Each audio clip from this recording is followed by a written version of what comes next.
some point, Neville just left. And he walked out. He did not show up on Raw. He did not show up on 205 Live. There is no corroborating statement saying that he's asked for his release. People are saying that happened. It could be just him leaving, going, I'm taking the week off because of whatever reason.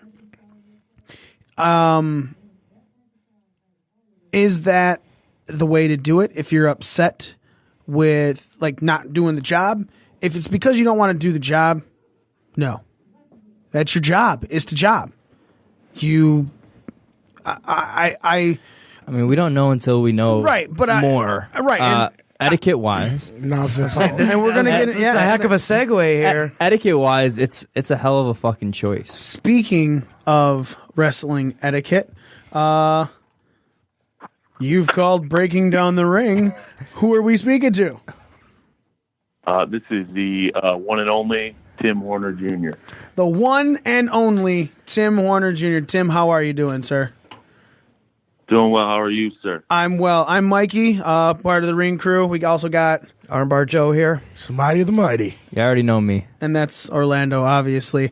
Ladies and gentlemen, joining us from Live Pro Wrestling Entertainment, Tim Horner Jr. Via cell phone. He's calling in. We're going to be talking wrestling etiquette. Tim, you called right towards the point we were getting.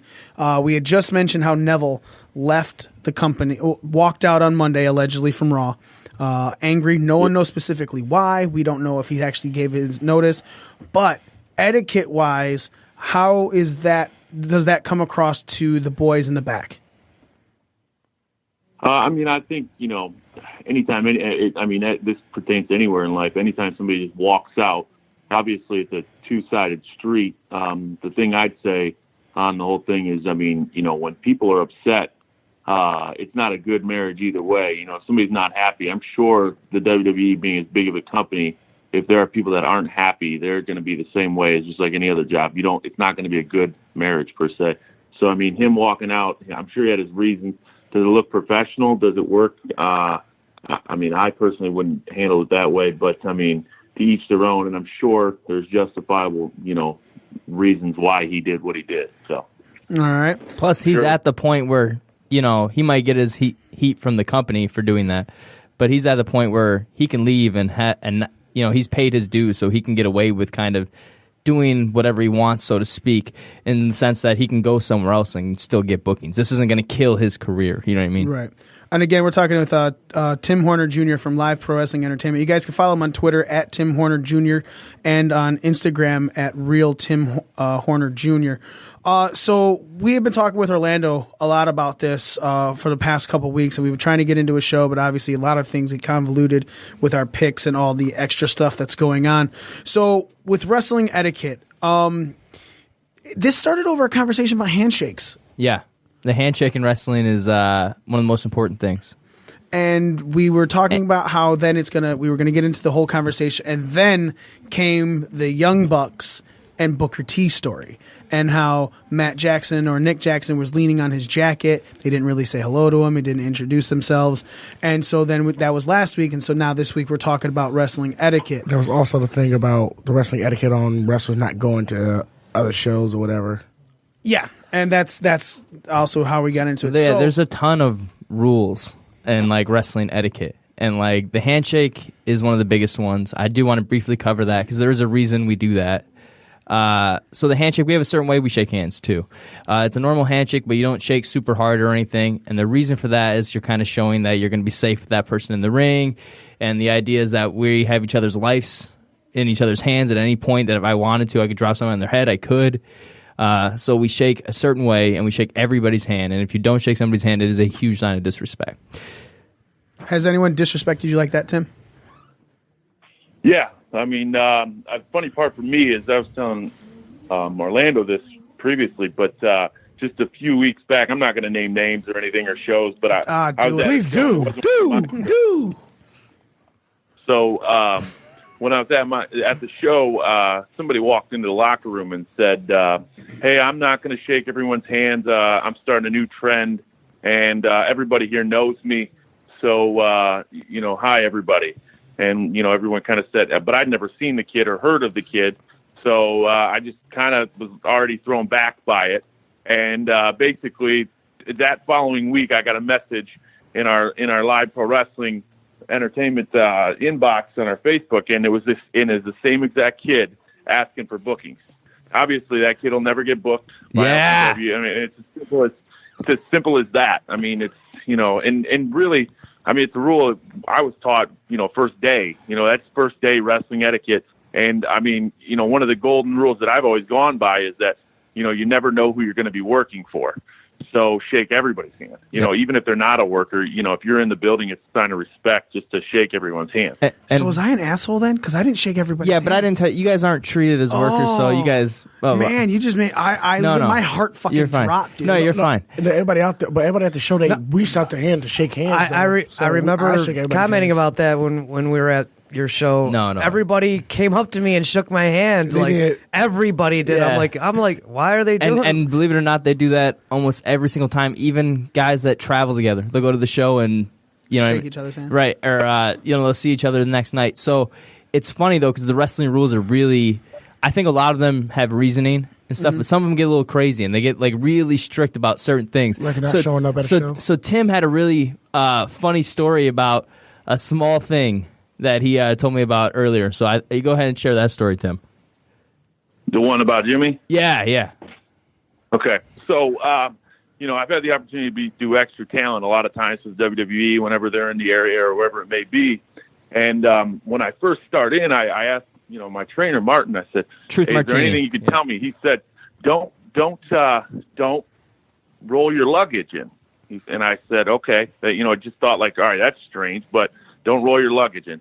So even when I first started out, I never rolled into the fact of this day, I never roll my luggage anywhere. We'll go on vacation, I'll have a bag, and I'll carry the thing. It'll drive my wife nuts. She said, why can't you just roll it? It's like built into me not to roll my luggage.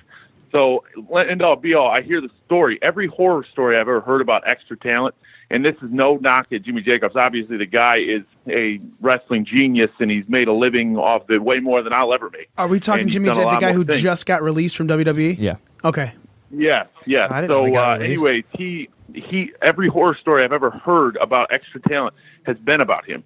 So it goes to show that really, there's a different path for every person. Yeah. But apparently, I had heard that he was trying to roll his luggage just like anybody else into one of the WWE buildings they were running in, and JBL saw him doing this and told him to get the hell out. So Jimmy Jacobs wasn't even allowed in the building that night.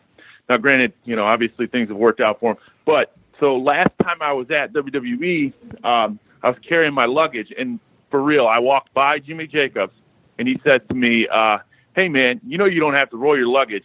I just kind of looked at him like, oh, my gosh, is this like, am I getting ribbed right now?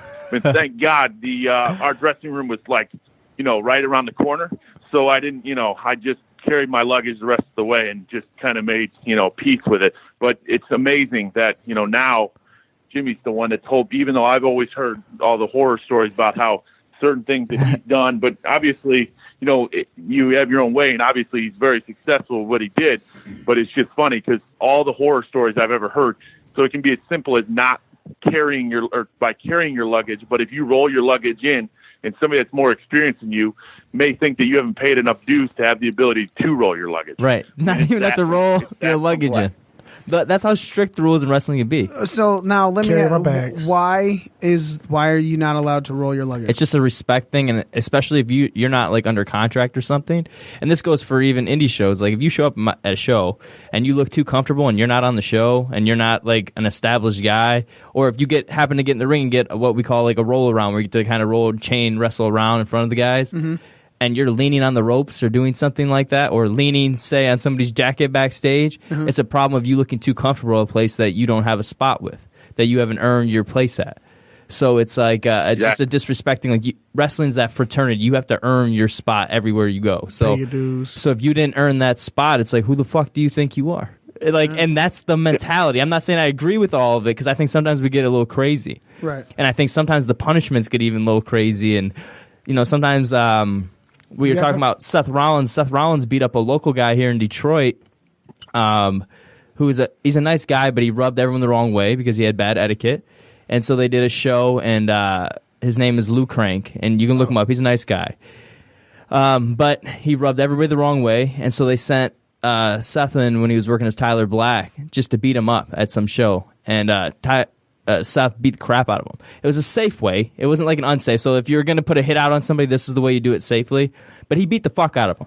Okay, so what do you mean? He worked stiff? Like, he worked snug every shot, boom. He did stomps, was, laying him in deep. You know what I mean? Like, everything was bam, bam, hit. And the ironic thing is I don't think it got through to Lou. If you know, Lou's kind of crazy. I don't think it got through to Lou. Because Lou kept posting the match afterwards. Like, I just worked with Tyler Black. The whole match is him just getting the shit kicked out. So, in other words, he was just so excited. He didn't realize he was getting his ass Lou's a different story, but, et cetera. There's lots of stories with etiquette. And so I had a guy, I'm going to tell my little quick story, too. There's this kid who I trained with named Sean. Then he ended up working as Zane Silver. Do you know who that is, Tim? Do you remember that guy? Zane Silver? Yep.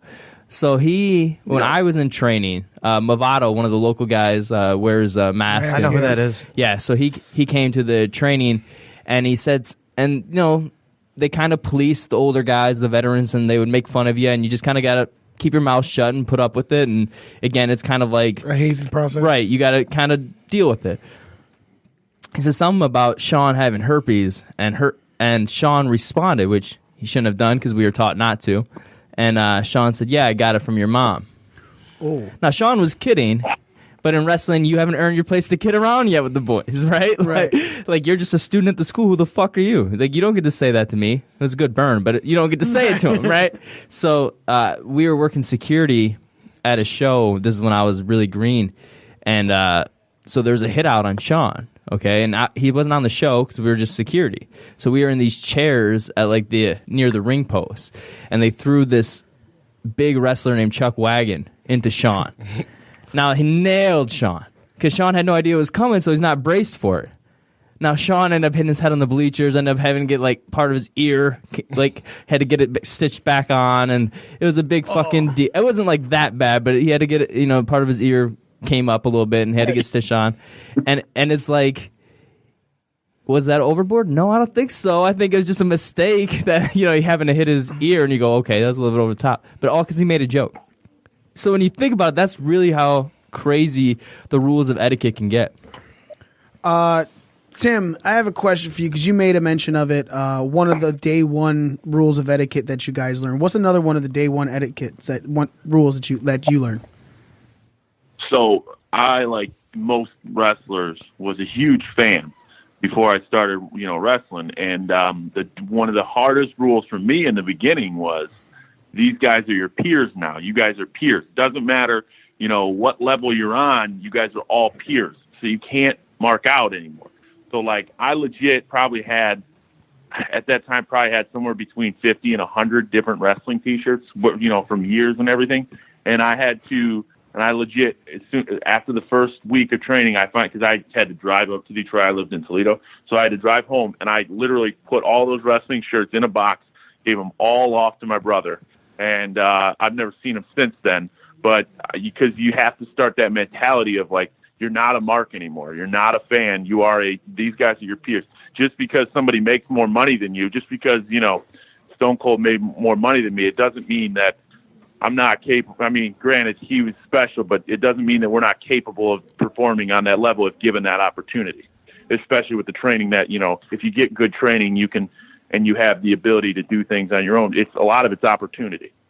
So, but yeah, you're not a mark anymore. You're that is, it's an important distinction. Like we were talking about how I can't go to a show. You guys are so amazed that I could not go to a show and sit in the crowd. And it's you don't go to a show and sit in a crowd. Well, now I want to know specifically, is it the whole mark thing? Yeah, you don't. It's there's marks and there's workers, and you're one or the other, and that's the mentality. Whether or not you agree with that all the time or not, right. It doesn't matter because that's the mentality, and that's kind of the benchmark that's set. So it's if you were to go, and I've seen indie guys go and sit in the crowd of a WWE show, and sure enough, they're shit on for it. And sure enough, even if it's not to their face, it's one of those things oh, this fucking guy, he's a fucking mark, blah, blah, blah, And it's not that it's so bad to be a mark, it's just bad to be a mark if you're a worker. Right. But the reason most of you guys get into this industry is because you're fans. Right. So what's wrong with still being a fan of the art that you're performing? Well, I don't think there's something wrong with it. I think the idea, it's just a business mentality. Like, you're either out there trying to make money or you're out there spending money on it. And go ahead, Tim. The shirts was a stretch, but it was like at that time in my mindset, I had to get out of mark mode. So to me, maybe it's more personal to me on the shirts thing, but I had to get out of that mindset of being a fan. And instead of we watch it and we appreciate it, but we study it now and learn as opposed to watching it just for the sheer entertainment factor. In fact, a lot of the times, and I bet Orlando would agree, that when we watch wrestling now, it's not as enjoyable for us anymore because I don't know if it's enjoyable for these guys either.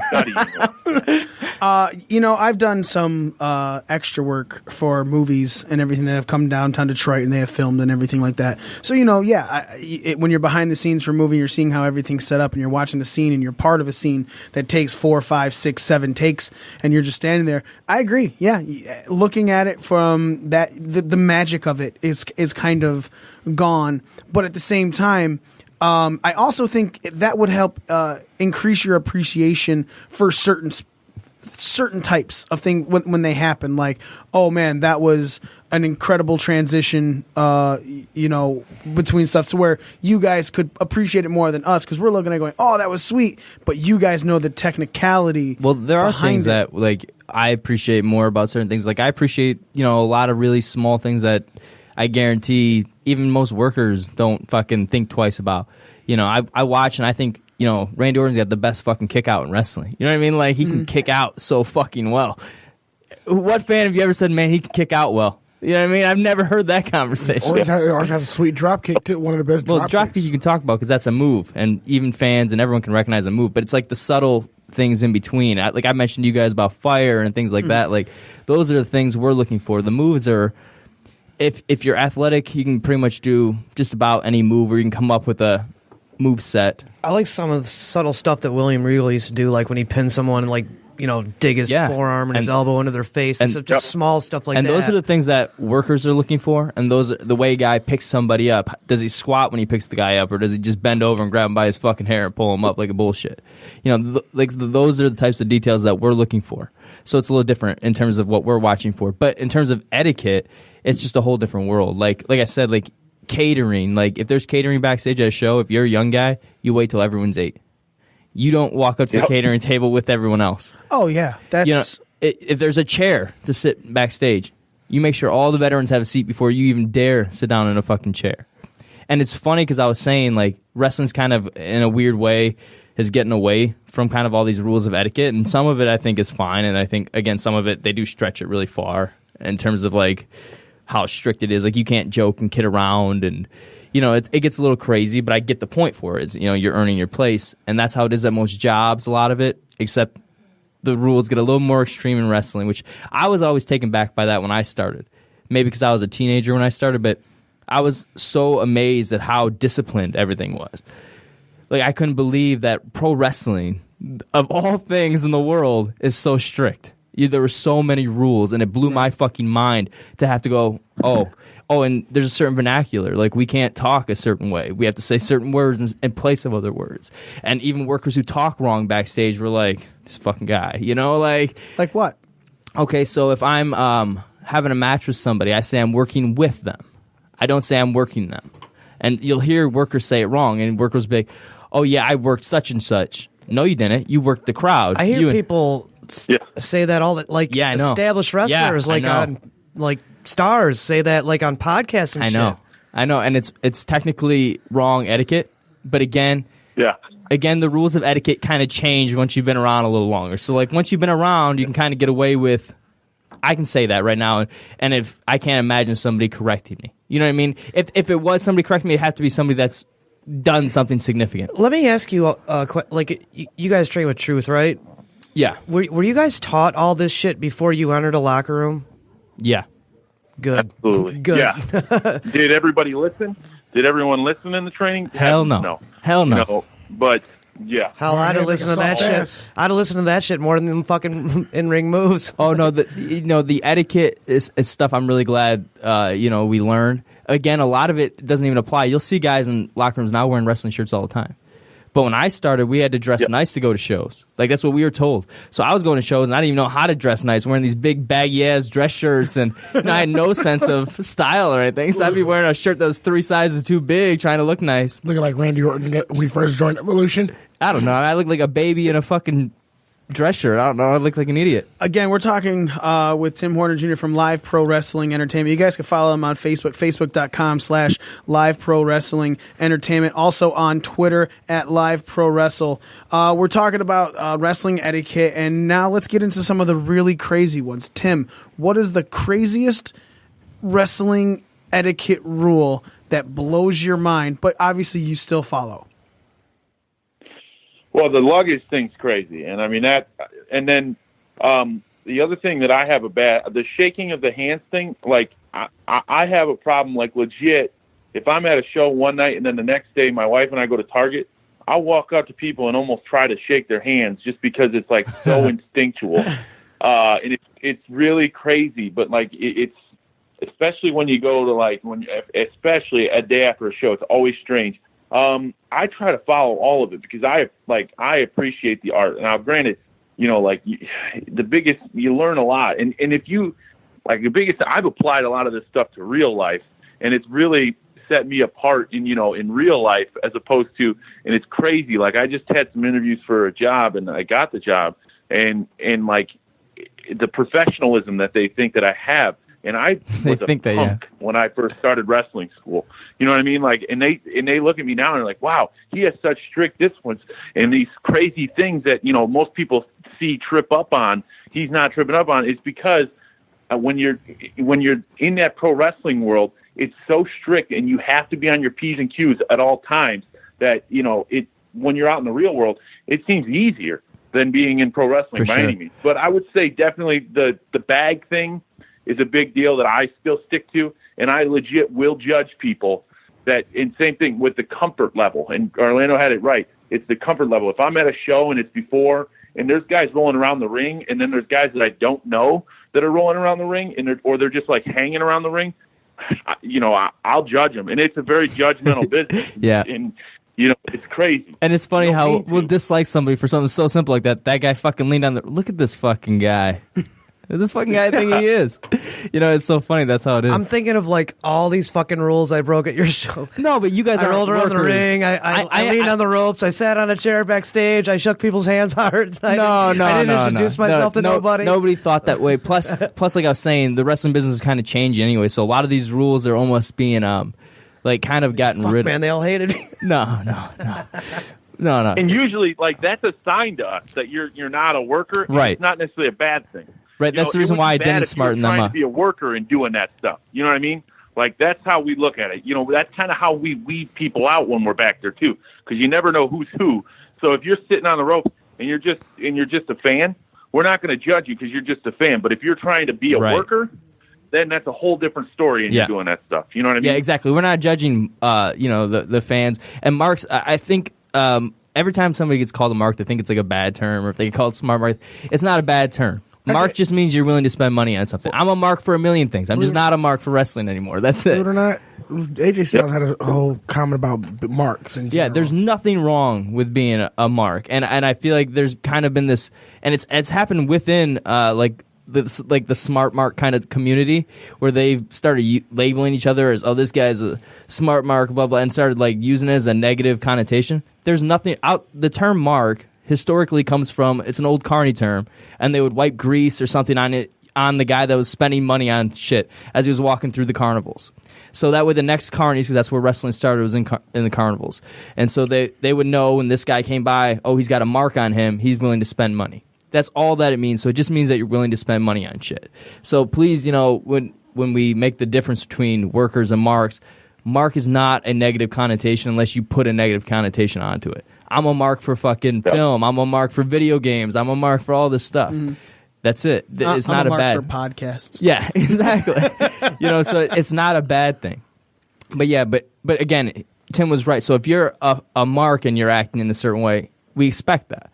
When you're a worker acting that way, that's when the line is being drawn. All right, so what's the craziest story you've heard about somebody breaking wrestling etiquette, or is it one of the ones that you've just talked about? And if it's one of the ones you just talked about, Give me another. Well, I mean, I don't know if there. I mean, I can think of a lot of stories where guys have gotten heat from having bad etiquette and have been blackballed and kicked out, or there's a million stories like that. But I will say personally, when I was 17 and 16 and going in these locker rooms with these grown men and these guys I looked up to as a kid, the idea of trying to shake their hands and figuring out when to do it and stuff was nerve-wracking as shit. Because you don't want to interrupt their conversations, and they're already in their close circles with people. So how do you walk up and shake somebody's hand? You want to be respectful, but you also don't want to be disrespectful by interrupting them. Right. So like, there's this weird, and I remember getting so nervous to shake people's fucking hands when I was green and going to locker rooms, and it was so nerve-wracking because you didn't want to miss anybody, and you didn't want to interrupt them, and it was like this whole fucking process. Like, to this day, like now it's a little better because I've been around, so I kind of more so expect people to come up to me for the most part. You know what I mean? Like, I don't have to go out of my way. But I remember it being like a really nerve-wracking thing for me. Now, I can tell you a million stories of guys who have had bad etiquette and what's happened to them and repercussions and this or that. Here's a story for Smitty because he knows what Shimmer is. Yay! There's a local guy named Paul Bowser who's kind of universally has like the worst etiquette in wrestling. Like, okay? Tim's laughing, so this is true. So he almost single-handedly killed Shimmer. And Really? Yes. Etiquette sometimes is just not being a dumbass, and he was on their pre-shows and whatever, and he went. Now Shimmer works. They get to book so many of these women from all over the world. They're primarily women. They may have one or two men's matches. Yeah, it's an all-women's show, except for the pre-shows usually, or there's male managers or whatever. Anywho, it works primarily on the basis that they get to bring in all this talent from all over the world, and they do that by having this hotel special thing that they do. And so they got this big deal with this hotel, and that's what allows them to bring all these girls in for like next to nothing. You know what I mean? They're literally just paying their travel and booking fee, and they don't have to pay for all their hotel and stuff. Right.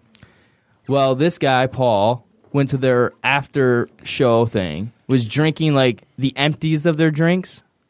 Because he was too fuck. Yeah, because he was too fucking cheap to buy his own, or too broke. And then on top of it, makes a mess of himself. Gets back to the fucking hotel, ends up peeing in the fucking hallway. All this stuff, and he single-handed. The hotel was ready to kick all of Shimmer out because of this one fucking guy. What a dickwad! But because of this one guy, he almost single-handedly killed what Shimmer is. And it's a local guy. All because he had just a fucktard and acting like a fucking idiot. And you go, okay, that's kind of an example of wrestling etiquette 101. All it takes is one guy to act like a fucking idiot. And next thing you know, you get dropped on your fucking head. Next thing you know, one guy, that one fucking goof. Kill a promotion. Yeah, he almost did. Yeah, it really, the hotel was like ready to get rid of Shimmer because of this one fucking dude. Wow. Because he peed in their fucking hallway and stuff. Yeah. He's with Shimmer, he's with you guys. That's all it takes. Gross. So that's the reason why the etiquette is so strict. It's because it has to be in terms of business. For assholes like that. Yes. So I purposely brought up that story because it's kind of tells you the importance of why we are so strict in certain ways. Mm-hmm. Tim, do you have a really crazy story about wrestling etiquette and maybe a punishment that was enacted because of it? Yeah, I can tell you a good one. It's very personal. So when I first broke in, I had this really, well, if you ask me at the time, it was a really cool name called Timothy Studman. And so I thought it was sweet, you know? And I was going to be a heel. I was going to be sweet. I was going to be this. I was going to be that. I had a really good idea. And so I go to my first show, and I was in a squash match. And at the end of the night, Brian Gorey was typing up the results for online. I was getting squashed. I believe I was getting squashed by who is now Congo Kong.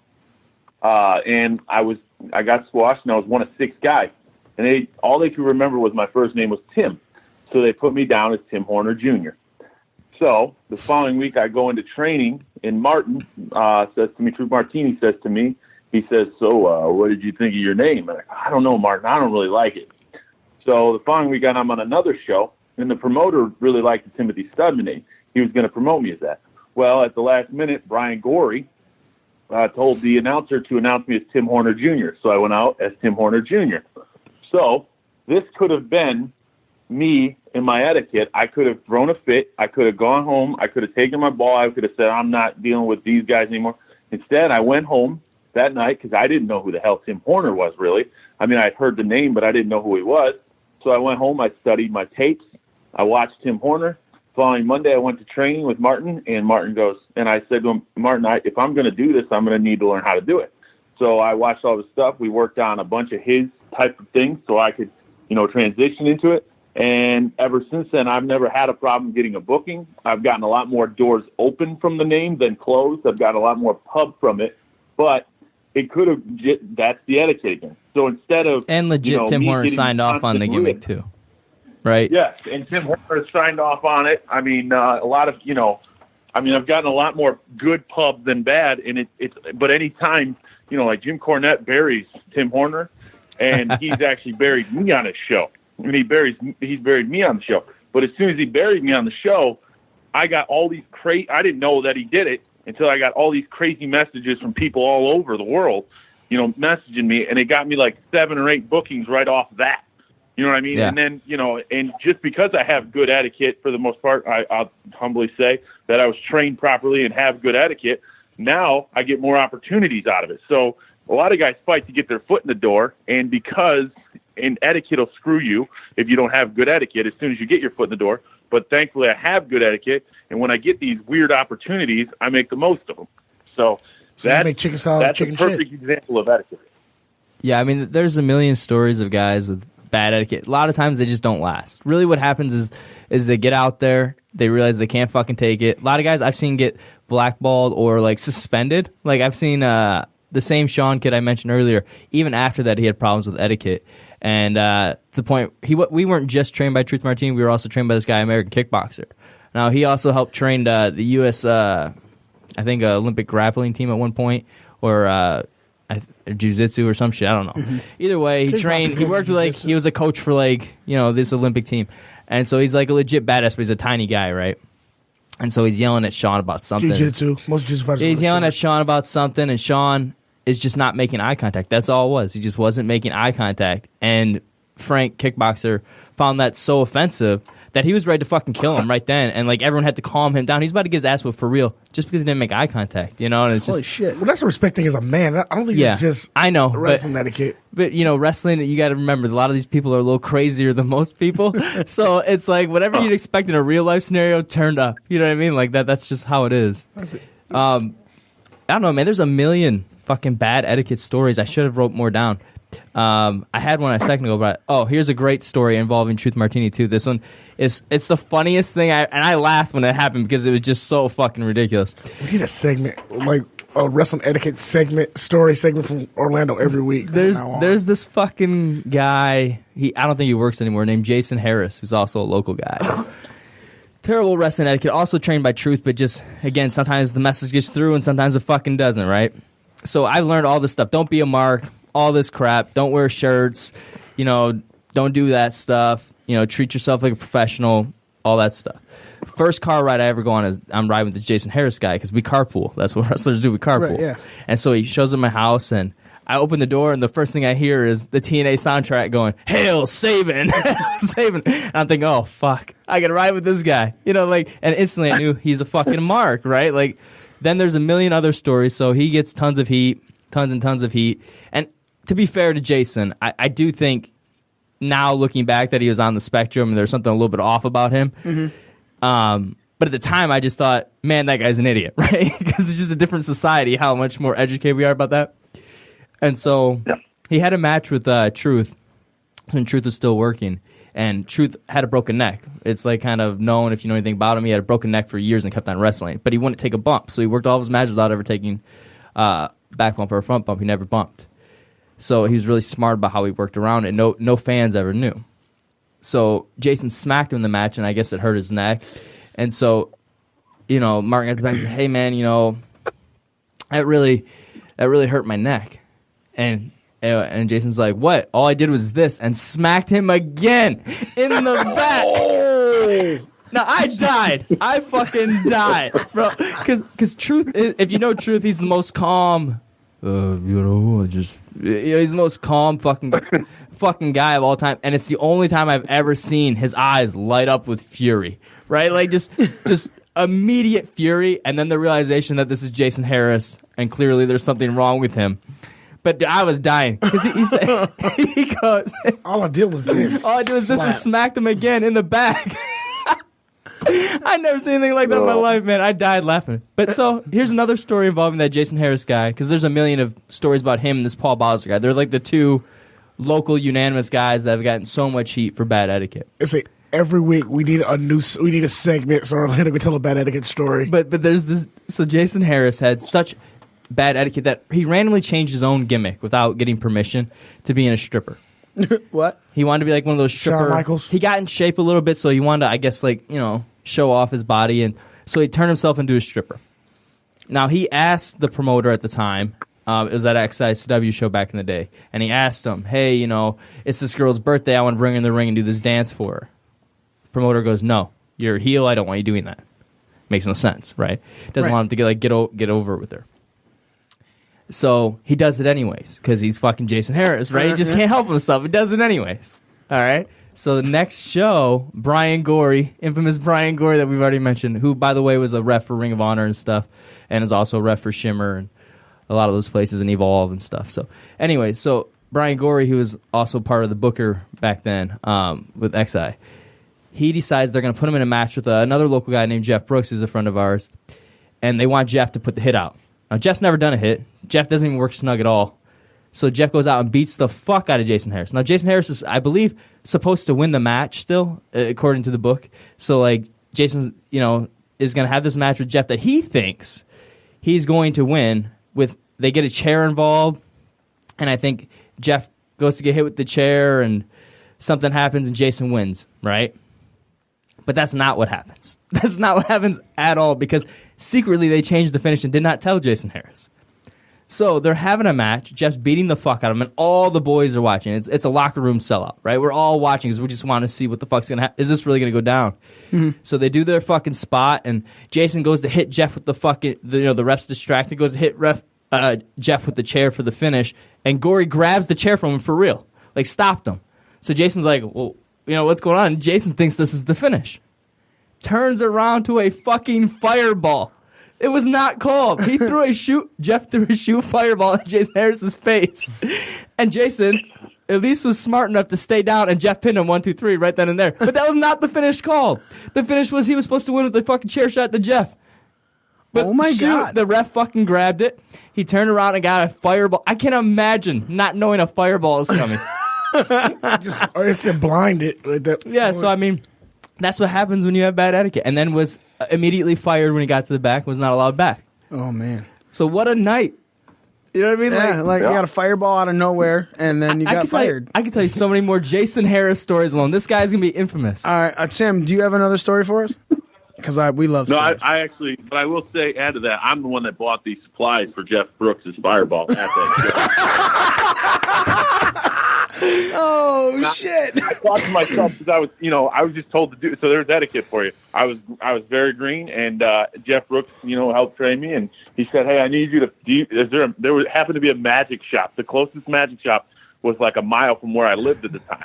And he goes, hey, there's a magic shop. Can you go get some of this flash paper? Because that's, I'm not trying to pull back the curtain too much. But, yeah. And I was like, yeah, sure. So, I was the one that bought the fireball supplies. Wow. Let's go. So it all comes back. But, I mean, there's plenty of stories. I mean, there was a kid at one of my shows that I worked, and he was just completely unprofessional. And I literally made him cry in the middle of the ring because I drop-kicked him too hard. And he was crying in the middle of the match. There's no crying in wrestling. Yeah. It's a big show. So, yeah, I'm not going to call out names, but you could probably find the footage somewhere online. Wink, wink. But, he legit cried and then pouted the rest of the show and wouldn't come near me. So it was really embarrassing. Little bitch. That was pretty bad. Yeah. So, I wasn't, it's really hard to be really stiff with drop kicks. I mean, drop kicks are is a tougher move anyways. But to make it's really hard to make somebody cry with a drop kick. Let's put it that way. And he did. So, but that's just, there's plenty of etiquette stories. I was going to say one of the problems we have with etiquette is that not enough police, and I've talked about this briefly on the show, we don't have enough police enforcing etiquette. So everyone's afraid of being the asshole backstage because they don't want to be the fucking guy. And I remember those guys thinking, man, those guys are dicks.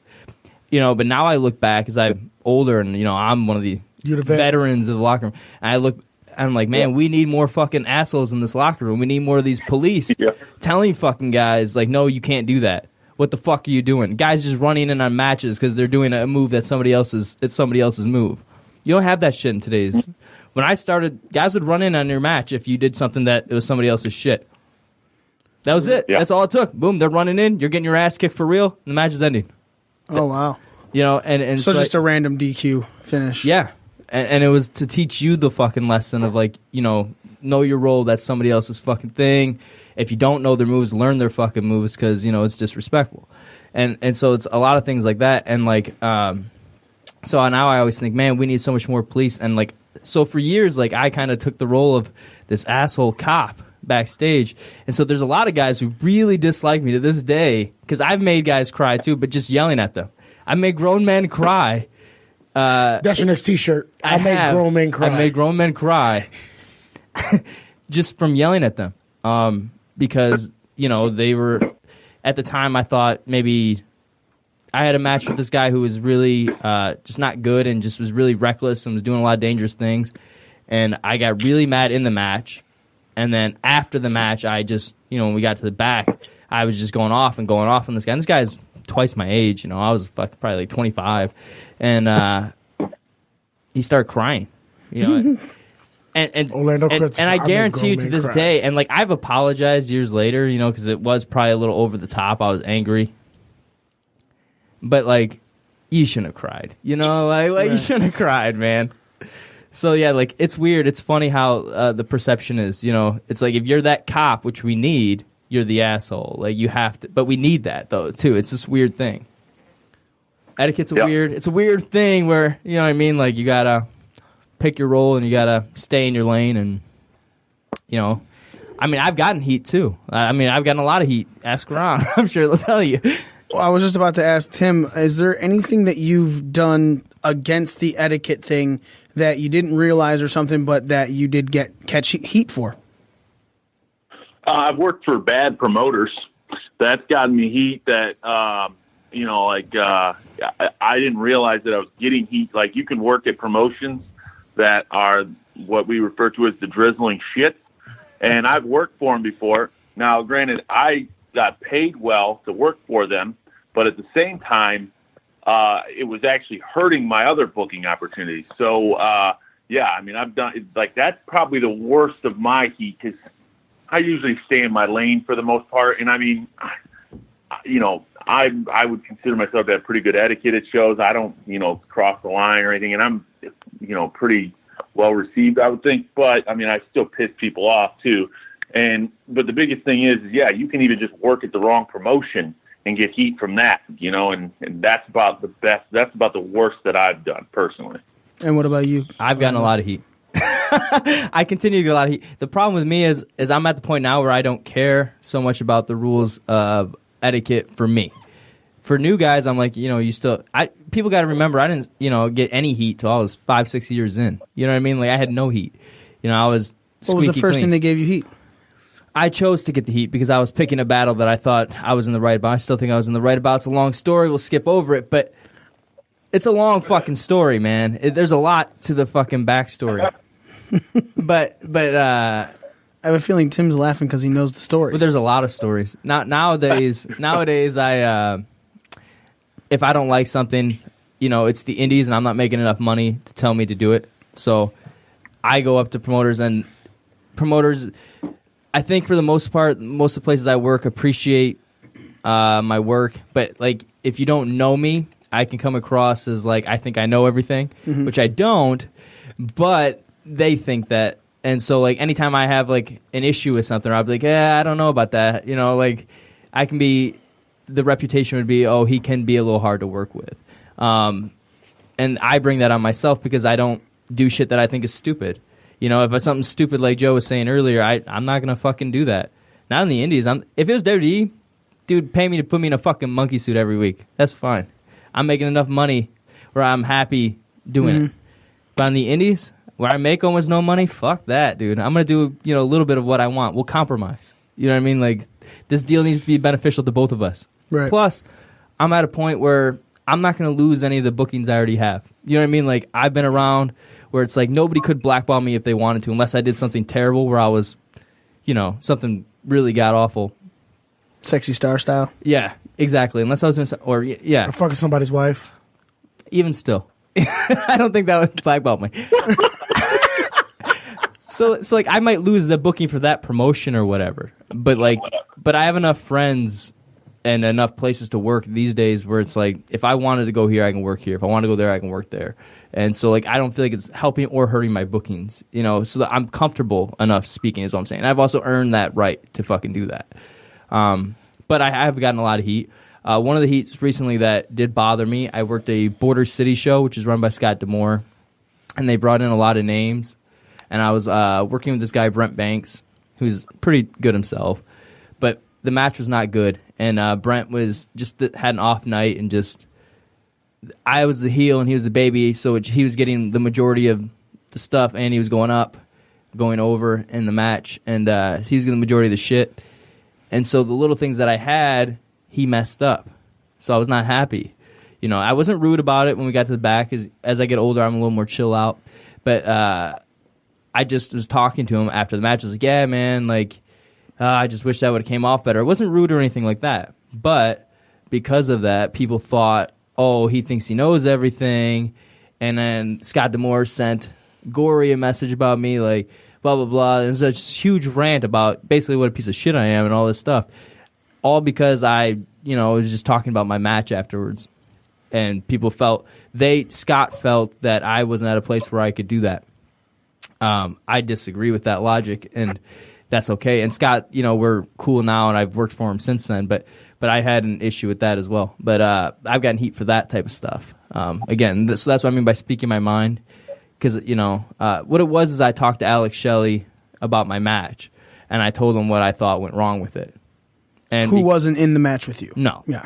And Alex is good friends with Scott, obviously, and so they talked, and and I think Scott just got mad at the idea that I could have an opinion. I don't think, to Scott's credit, to not make him sound like an asshole or anything in this scenario, I don't think he realizes how long I had been around at that point because, he just started coming around to Detroit shows and stuff, so I'm not really sure if he really knew. But either way, I got a big scathing rant about me by Scott D'Amore, who's not a guy you want to have a rant about you because he's got all the connections with Japan and he's got all the connections with Impact. So it's not a guy you wanted to fucking shit on you, but he did, Right. So it happens, but I'm also at a point where it's like, I don't really fucking care anymore. And you also like fuck Impact. No, if Impact was willing to bring me in, of course I'd go there. Why would I not? But again, that's also because I've been around long enough where I can say that and do whatever I fucking really want, But again, that's just an etiquette thing, and it's like with any job, if you've been there long enough, the rules change for you. Yeah. I can attest to that thing. So, Tim, what you got coming up for yourself, brother? Friday night, I will be in Cleveland area for Maximum Assault Wrestling. And then Saturday, I will be in Fremont, Ohio for Live Pro Wrestling, which is obviously a promotion near and dear to my heart. So that's what I got this weekend. And then going forward, I got plenty, but I don't have my book in front of me. No worries. Again, everybody, we're talking with Tim Horner Jr. from Live Pro Wrestling. Follow him on Facebook, facebook.com/Live Pro Wrestling Entertainment, or on the Twitter at Live Pro Wrestle. Tim, man, thank you so much for calling in, having a conversation about all the wrestling etiquette with us. We really appreciate it. We hope to hear from you again soon, maybe even have you in studio one day. Absolutely. Thank you for having me, guys. I appreciate it, and I'm sure I'll talk to you guys soon. For sure, brother. Thanks again, man. Much appreciated. Take care. All right, bye. By the way, Orlando, I have your match with Tim queued up on YouTube right now, and I'm watching it as soon as I leave here. Oh, okay. Again, everybody, that was Tim Horner Jr. that we were talking about. You guys can follow him on on Twitter at Tim Horner Jr., also on Instagram at Real Tim Horner Jr. Dude, I love that discussion. I mean, I don't know how our fans are going to perceive it so different than our normal type shit, but if you're an insider in wrestling and you're kind of curious about getting into business, I think it's really beneficial information about what you need to do, and just basically keep your mouth shut and ears open, like we say.